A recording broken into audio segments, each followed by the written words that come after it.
Hi, kids. So today I'm reading another book I got from Whalen, and it's called The Once Upon a Time Dragon by Jack Kent. And this dragon is a lot like all of us. He really likes bedtime stories. So there once was a dragon, and his name was Sam, who was very fond of bedtime stories. He liked them so much that he went to bed 87 times a day. So it was always time for another story. Look at all those books.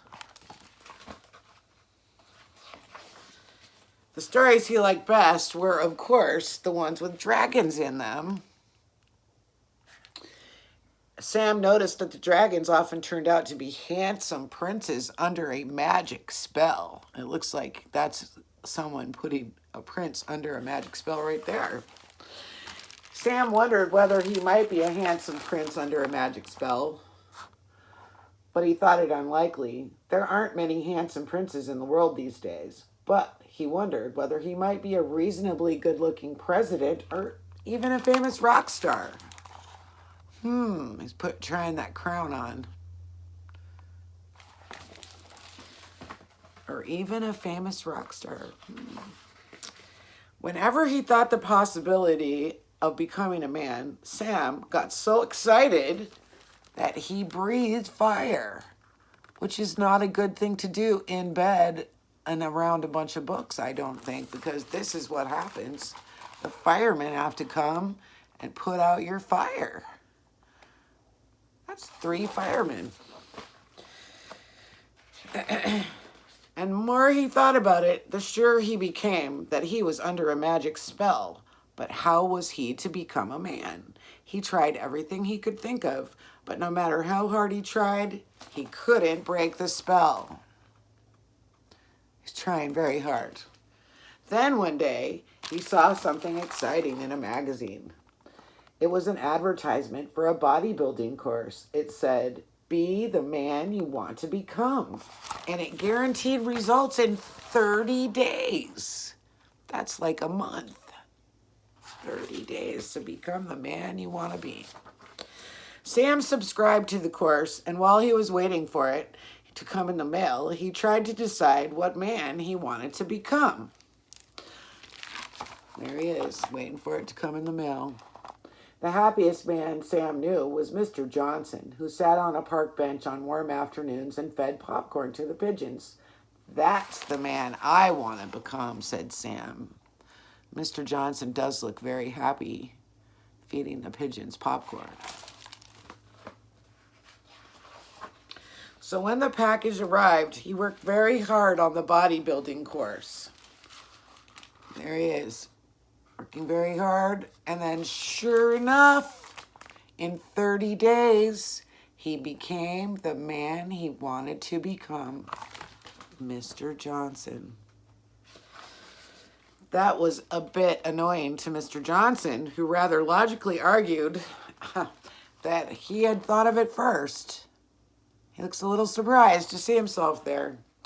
However, he wasn't a selfish man and finally agreed to share. So Mr. Johnson fed the pigeons on Mondays, Wednesdays, and Fridays, and every other Saturday. And Sam took his place on the other days. The pigeons couldn't tell the difference. I can't tell the difference either. One day, Sam forgot whose turn it was and went to the park on Mr. Johnson's day. He got so upset that he breathed fire, not having broken himself of the habit, and terrifying Mr. Johnson and the pigeons in the process. "That's very clever," said Mr. Johnson. "Have you ever thought of joining the circus?" "Not yet," said Sam, "but I will.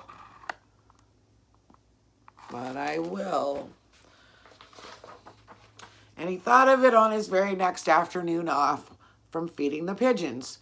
Sam went to the circus manager's office and breathed fire for him. There he is inside the office. The clown and his little dog are walking by, and they're like, The manager was slightly singed and very impressed. There he is. He's writing a contract, and the clown is putting out the fire with a bucket. He must have caught him on fire. Sam got the job with the circus and soon became the star attraction. See, there's the real Mr. Johnson looking at the poster. And there's Sam as the star attraction. They're putting up a big poster with his name on it. Sam, the man who breathes fire with the giant circus. Everybody came to see the man who breathed fire. Even Mr. Johnson came sometimes. There he is in the big top with the elephants and the ringmaster and all the people watching. The man who can breathe fire. But Sam was so busy being famous that he neglected his bodybuilding exercises. And one day, during the matinee performance, he turned back into a dragon. Oh no! Everyone was very surprised, it looks like. Sam lost his job at the circus. After all, there isn't any novelty in a dragon breathing fire. The guy's like, get out of here. Mr. Johnson said he was sorry Sam wasn't a man anymore, but Sam didn't care. I'm much more comfortable just being myself, he said. On warm afternoons, you will find Sam and Mr. Johnson sitting together on a park bench. They take turns feeding popcorn to the pigeons and reading bedtime stories to each other. Yeah, there they are. That looks like a lovely way to spend your afternoon. And the stories they like best are the ones with dragons in them. Well, I have never read that story before. I really liked that one, so thank you. Oops. Thank you, Waylon, for picking that one out.